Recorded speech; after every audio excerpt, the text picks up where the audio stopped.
Welcome to our channel. Today we how to recover English proficiency with EF education first step by step clearly. To recover your English proficiency with EF education first, begin by assessing your current skills. Visit the EF Education First website to explore available resources. Take the online level test to identify your strengths and weaknesses. Once you receive your results, review the recommended courses tailored to your level. Choose a course that matches your needs, whether it be general English, business English, or exam preparation. Sign up for the course and create your student profile. Set specific language goals based on your assessment results. Allocate regular study time in your schedule to maintain consistency. Engage with interactive lessons that incorporate grammar, vocabulary, and speaking exercises. Make use of EF's multimedia resources like videos and podcasts to enhance listening skills. Practice speaking with native speakers using EF's conversation clubs and language exchange programs.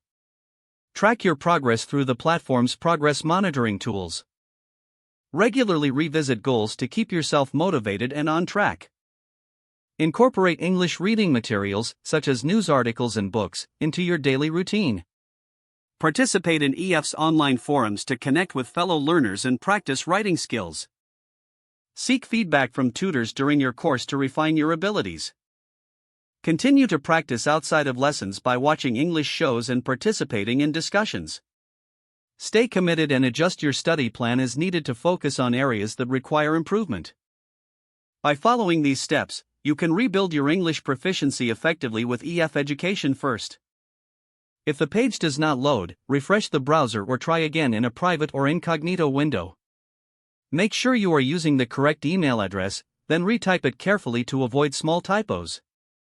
If your password is not accepted, use the reset option and create a new strong password you can remember. Check your spam folder for verification or security emails, then complete any requested confirmation steps. Enable two-factor authentication if available to improve account security and reduce unauthorized access risk. After signing in, review your profile details so your contact information and settings are accurate and current.